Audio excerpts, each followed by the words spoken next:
चलिए विद्यार्थी लोग, हम लोग आज फिर एक नई वीडियो के साथ आए हैं जिसका नाम है हेपेटाइटिस। बहुत ही महत्वपूर्ण है, जनता से लेकर के पढ़ाई तक, एग्जाम से लेकर के कंपटीशन तक हेपेटाइटिस का नाम गूंजता है। तो यह रोग के बारे में हम लोग को अधिक से अधिक जानकारी लेना चाहिए। तो चाहे वह विद्यार्थियों हो या दर्शक हो, इसके बारे में समझिए। चलिए शुरू करते हैं। हेपेटाइटिस क्या है? हेपेटाइटिस, इसको कहते हैं हेपेटाइटिस। यहां देखिए लिखते हैं हेपेटाइटिस, HEPATITIS, हेपेटाइटिस। हिंदी में भी लिखाएगा हेपेटाइटिस, हिंदी में भी लिखाएगा हेपेटाइटिस। यह वायरल होता है, यहां ध्यान दीजिए नीचे, खास करके जो है वायरल है। वायरल यानी वायरस से होता है, वायरस विषाणु से होता है। इसको हम लिख सकते हैं विषाणु, विषाणु जनित रोग है, विषाणु जनित है और यह वायरस से होता है। वायरस का नाम है हेपेटाइटिस, वायरस। तो इसमें हम बगल में लिख सकते हैं यह वायरस से होता है, VIRUS, वायरस। और वायरस से होने वाले रोग को वायरल कहेंगे, या फिर हम लोग वायरल डिजीज के नाम से भी इसको जान सकते हैं, वायरल डिजीज। तो वायरस से होता है, वायरस का नाम है हेपेटाइटिस। हेपेटाइटिस कई तरह के होते हैं और प्रत्येक में जाति बदलती है स्ट्रेन के अनुसार, स्ट्रेन के अनुसार। तो स्ट्रेन के अनुसार इस तरह से है, हेपेटाइटिस है ABCDEFG ऑरेंज। तो ये हेपेटाइटिस में ए स्ट्रेन होता है, स्ट्रेन, STRAIN, स्ट्रेन। हिंदी में भी कहते हैं स्ट्रेन। वो स्ट्रेन के अनुसार से हेपेटाइटिस अलग अलग प्रजाति में होता है। मान लिया कि ए स्ट्रेन वाला वायरस ये हेपेटाइटिस में होगा, बी स्ट्रेन वाला बी कहलाएगा, CDEF वाला EDF स्ट्रेन वाला कहलाएगा, FGH स्ट्रेन FD या FGH वाले वायरस में रहेगा। कहने का मतलब कि स्ट्रेन के नाम पर इसका नाम रख दिया गया है। वायरस के स्ट्रेन, स्ट्रेन माने होता है गुणसूत्र की इनकी बनावट और बॉडी की प्रकृति, नेचर के अनुसार को हम स्ट्रेन कहते हैं। उसी के अनुसार से इसका नाम ABCDEFG तक, GH तक रख दिया गया है। कुछ प्रकाशन में G तक ही देता है, इसको मिटा भी दिया जा सकता है, G तक, ABCDEFG। तो अब यहां समझिए ये सब हेपेटाइटिस के प्रकार है, इसमें अलग अलग यही नाम के स्ट्रेन भी होते हैं, इसे कहते हैं हेपेटाइटिस। तो ये अब हम लोग यहां देखते हैं कि सबसे पहले इसको अध्ययन करने के लिए स्टडी करने के लिए सबसे पहले इसको हम लेते हैं लक्षण, लक्षण SYMPTOMS, सिम्टोम्स। लक्षण क्या होता है? पहली पढ़ाई में सिम्टोम्स, इसको कहते हैं इंग्लिश में सिम्टोम्स और हिंदी में लक्षण।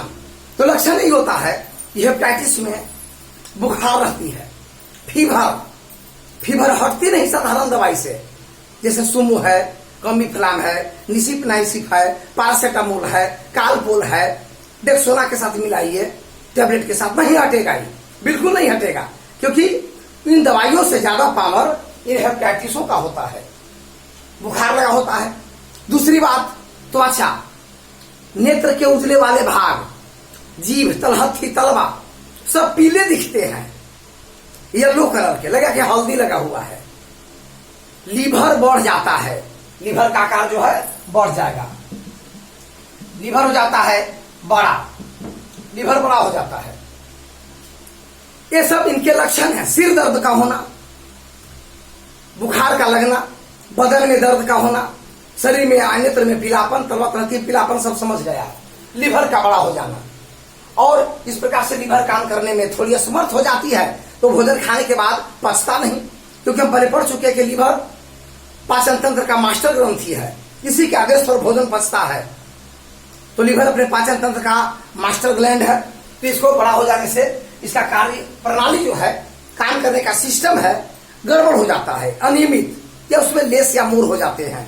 तो ऐसी स्थिति में भोजन खाने के बाद पचता ही, वोमिटिंग हो जाती है, शरीर दिन प्रतिदिन कमजोर, ब्लड का बनना धीमी हो जाता है, ये सब इसके लक्षण हुए।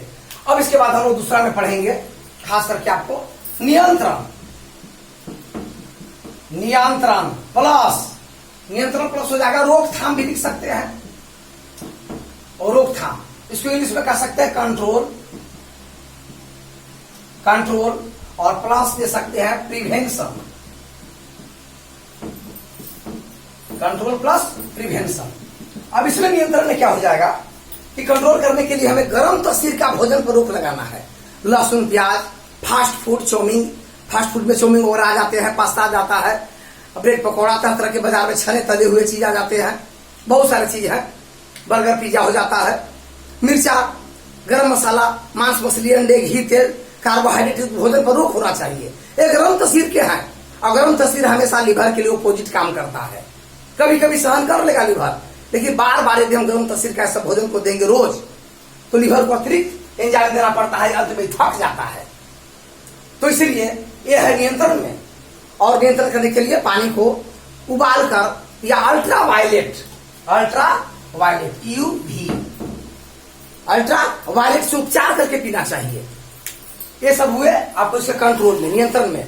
परिवारजनों के साथ खाना खाते समय साबुन से हाथ धोना, ये सब इसके अंतर्गत आते हैं। तो इस तरह से ये नियंत्रण में आता है, कंट्रोल में आ जाएगा। वैसे भोजन को खाइए जिसमें कार्बोहाइड्रेट सिंपल टूटा हुआ हो, जैसे गीला चावल हुआ, या दही के साथ रोटी भिगा दिया जाए। ये कार्बोहाइड्रेट है, लेकिन सिंपल है। घी तेल डालडा का परहेज होता है, गर्म तस्वीर का मतलब एक ही है, परहेज होता है। साथ साथ नियंत्रण में भी है कि सफाई सुथरा पर ध्यान भी होना चाहिए। ये हेपेटाइटिस बी के नियंत्रण में आते हैं। और हमेशा ये वाला जो है, जो ए कैटेगरी का हेपेटाइटिस है, यह जो है प्रदूषित जल और भोजन से फैलता है। और बी वाला सबसे खतरनाक है, इन सबों में सबसे खतरनाक बी है।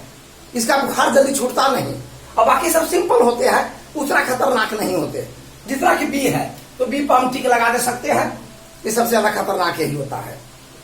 और यह लार और ब्लड में इंफेक्शन इसका होता है बी का, और ए का इंफेक्शन होता है, अभी आपको पता देखिए, ये जो है प्रदूषित जल और भोजन से फैलेगा। और प्रदूषित और भोजन का संबंध आंतों से होता है, जिनका इन्फेक्शन का संबंध हुआ आंत, और बी के इन्फेक्शन का संबंध हुआ लार और ब्लड। और सबसे तगड़ा ये भी है भी।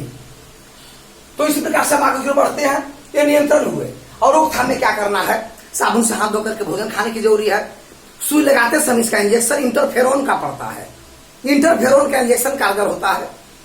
इसके अलावा और हाई एंटीबायोटिक जैसे जोन है मोनोसेफेटोक्सोना के साथ, या और भी हाई फाई जो आपको एंटीबायोटिक बनाए गए हैं, उसको हम इस्तेमाल इसमें कर सकते हैं। इसको कंट्रोल करने के साधारण दवाइयों से नहीं सुनेगा ही।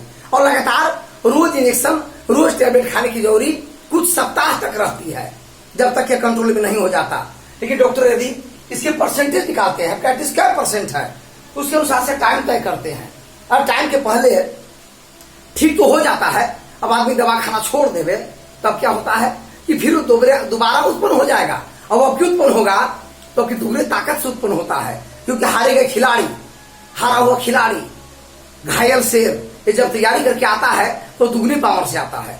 इसलिए इसका पूरा कोर्स लेने की जरूरी पड़ती है, बीच में छोड़ना नहीं, जब तक डॉक्टर छोड़ने के लिए ना बोले। अब इसके बाद रोकथाम में है इंजेक्शन। ये मतलब रेडीमेड वाला होना चाहिए, डिस्पोजल। एक बार इंजेक्शन दिए तो बार बार उसी से नहीं, अलग अलग। और पानी को बता देखिए कि अल्ट्रावायलेट से उपचारित करके पीना चाहिए। गर्म भोजन, साफ पानी का यूज करना चाहिए। नाली गली की सफाई, शरीर की सफाई, हर व्यक्ति को हाथ धो करके साबुन से भोजन खाना का यूज करना चाहिए। ये सब रोकथाम के अंतर्गत आते हैं। और इस तरह से एंटीबायोटिक की सुइया लेने से, टैबलेट लेने से समय पर ये ठीक हो जाते हैं।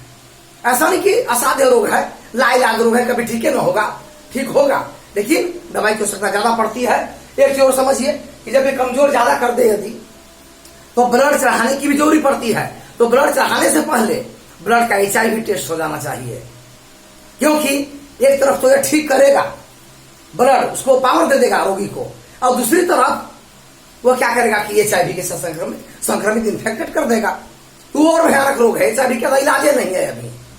इसलिए वही ब्लड को चढ़ना चाहिए जो ब्लड में HIV निगेटिव हो, उस बोतल में चेक किया गया हो।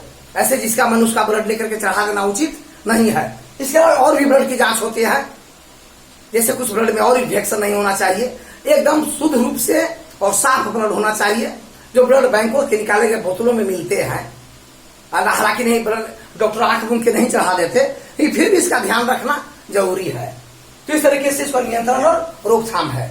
यह हेपेटाइटिस और इसमें लीवर बढ़ जाना, त्वचा, नेत्र, शरीर का पीला दिखना जॉन्डिस की तरह लगता है। तो इसीलिए इसमें लक्षण आ जाते हैं। किसके लक्षण हम दे सकते हैं? जॉन्डिस के लक्षण। जॉन्डिस के लक्षण इसमें नजर आने लगते हैं, जिसे जॉन्डिस कहते हैं या हिंदी में पीलिया रोग कहते हैं। अब इसमें कारण पीलिया क्यों हो जाता है? लीवर में पित्त की थैली होती है, और पित्त की थैली में बिलीरुबिन यहां दे सकते हैं RUBIN नाम का एक पित्त कणिका होती है।